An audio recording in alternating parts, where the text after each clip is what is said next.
Hello everyone, I am Zazubaar, although I considered changing my name for this review. Tron is a cult classic, very much in the same vein as a film like Ghostbusters, in that the film was not only popular amongst moviegoers and critics, but also had a long-lasting staying power in pop culture. We constantly see parodies, tributes, and spin-offs that have persisted for decades, despite no sequels coming out in that intervening time.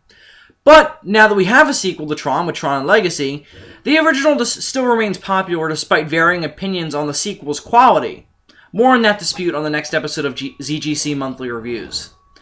Now, despite being a popular cult classic that was unquestionably innovative and unique for the time it was released, I'm going to say it now. Not only am I not a Tron fan, but also I don't really like the 1982 film. Don't worry, I prepare for the rocks and troll comments that will be storming me.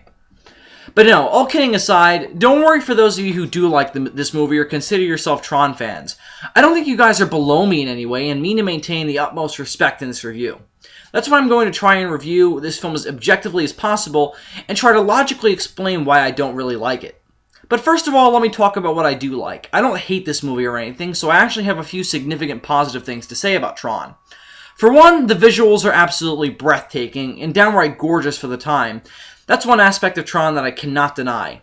This film looks like how I'd imagine cyberspace to look in the real world, and not only are the effects great for the time, but they also hold up really well today. If you remember that this movie was about the internet and electronics of the early 80s, I think you'll get a really big kick out of the visuals. Personally, I was glued to the screen during every light show and action scene that's put up on screen, and they are easily the best parts of the movie. I especially love the scene right after Kevin Flynn is brought onto the grid, where he takes part in a deadly game involving a ball of destructive light and a Pong-like bar on the ceiling.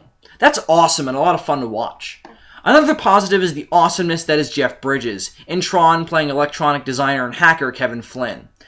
Bridges, as always, is really fun to follow as a protagonist, and the man always knows exactly how to deliver a line of dialogue. Like all great action-adventure protagonists, he's funny and heroic all at the same time.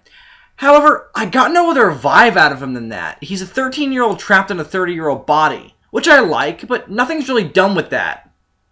We have one line of dialogue by his ex-girlfriend Laura that addresses this, and that's it.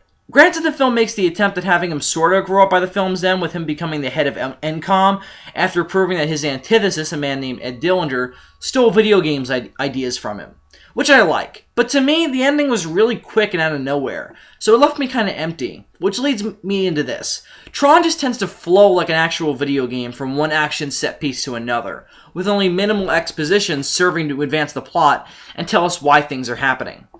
Now, you could argue that this is intentional, to make the film feel more like a live-action video game, which I find kind of interesting. What if the movie was commenting on this idea that a problem with video games is that you kill a lot of enemies and blow a lot of stuff up, but there's never actually a good reason for any of that stuff to be happening? But I never really got the sense that that was the idea. It just felt to me like the dialogue scenes were simply trying to set up the action scenes.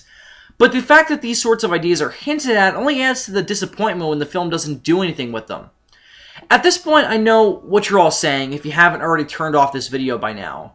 Zazubaar, you snobby asshole! Tron isn't supposed to be a movie about social commentary or themes, about coming of age and criticizing video games. It's about being a live-action video game. It's about the atmosphere and the action. Okay, commenter who suspiciously sounds like me. Then really, folks, this review is coming down to a matter of taste in movies. If you're one of those gamers who likes to play games with only minimum setup that just gets to the actual gameplay, then I don't think you'll share very many of my complaints about Tron. The nostalgia you may have for game visuals that Tron is based will probably make a big smile come across your face, so I would recommend this movie to you. But for me, I'm a gamer who likes an ongoing narrative that fuels what I'm doing in a game. I'm a big fan of Fallout 3 and the Uncharted franchise, and Tron feels more like Super Mario Bros. And Metroid, which I'm not a fan of. Overall, Tron just didn't leave much of an impact on me. It's got fantastic, innovative visuals with a great style and some very fun action scenes. Jeff Bridges is fun as Kevin Flynn, and I should have mentioned this earlier, but David Warner, who voiced Ra's al Ghul in Batman the Animated Series, plays Ed Dillinger in the two main villains on the grid with Sark and the Master Control Program. And he always makes an awesome villain, so he too is really fun to watch. But otherwise, this movie is just not for me, since I feel like a lot of the action and set pieces happen for either really contrived reasons or little reason at all, which makes it hard for me to care. Hopefully everyone won't hate me for this, since I don't mean to piss anyone off, I'm just expressing my opinion. But I'm giving Disney's Tron a 3 out of 5. Thanks as always for watching, and check out the 3rd episode of ZGC Monthly Reviews for our review of the sequel to Tron, Tron Legacy. I hope you'll join Gorzard, Chopper, and I there. Zazubaar out.